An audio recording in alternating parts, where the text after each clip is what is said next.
Imagine you are a healthcare professional, and due to miscommunication between you and another professional, your patient suffers even more. How would you recover from this? Different communications pose a threat to the medical field. And let's face it, we're all going to need to see a medical professional at some point in our lives.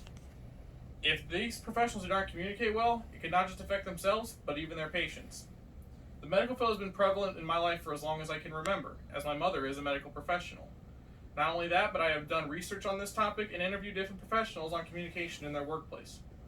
Different communication challenges will be discussed today, some through research and others through personal testimony.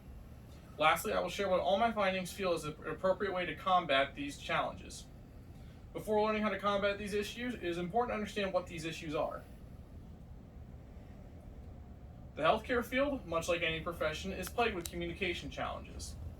One such challenge is communication between two different facilities, or even within one facility. According to Regis College in their article, What is the Importance of Communication in the Healthcare? Some challenges that may occur between facilities include moving patients from one facility to another, sending medical records, and transporting vital medical equipment. Naturally, there will be challenges with one facility as well. The same article says that some communication challenges that can occur within the same hospital include coordinating room changes, scheduling surgeries, or even setting up appointments. If facilities, be it within one or many hospitals, do not properly communicate what needs to be done, serious consequences, such as death, could occur. Of course, it all starts with being taught how to properly communicate. The 2013 article, Assessing the Oral Health Literacy, a Review, discusses health literacy, which is the degree to which individuals have the capacity to obtain, process, and understand basic health information and services needed to make appropriate health decisions. When speaking to patients with poor health literacy, professionals, according to this article, tend to use materials that were readily available but difficult to understand, and this made patients reluctant to admit that they did not comprehend the information presented. While professionals try to explain something important, if not used in layman's terms, it could cause more issues than good.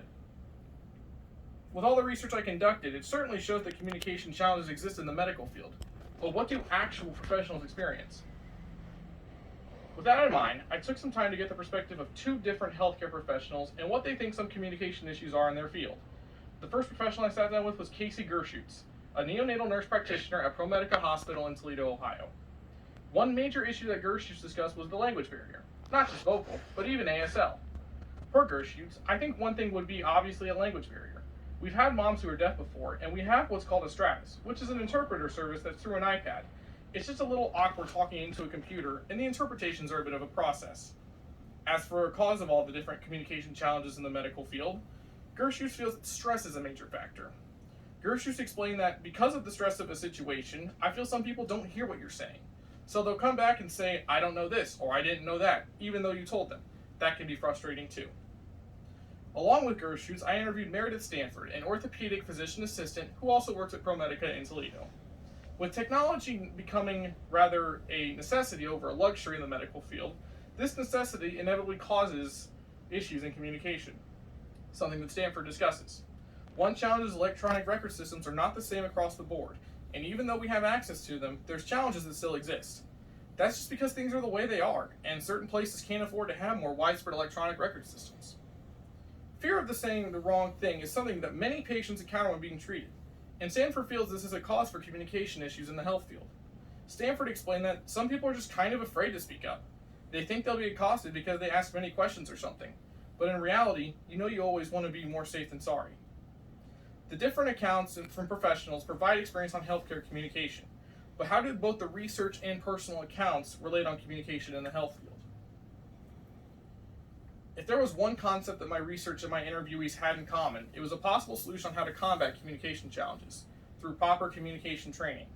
When asked Gershutz on her thoughts on a communication training program, she responded by saying, as much as I wouldn't want to take that class, I do think it would be very helpful, especially for the physicians. Nurse practitioners have that bedside manner, and we're always interpreting for the doctors, where the physician will say what they say and then just walk out. I think for physicians it would be helpful. As for Stanford, she concurs. As she states, I think it would definitely improve. I think that if they got this point across, that if they could make them, the physician, think twice before they are quick to just go in and out of a room like they're used to, it would be helpful. As for my own research, an article posted in 2017 by Karma L. Byland et al., which consisted of having over 400 physicians participate in a 2-day communication course. Over 90% of the physicians found each module very useful to their skills, as well as an improvement in delivering tough news. With proper training on how to communicate, the problems in the medical field may become a distant memory. The combination of personal research and interviews showed what communication challenges exist in the field, why these challenges exist, and how to combat them. I want you to imagine yourself as the professional one more time, but you have taken these communication courses and are aware of the challenges. Do you think the patient is in safer hands now? I'm sure you do.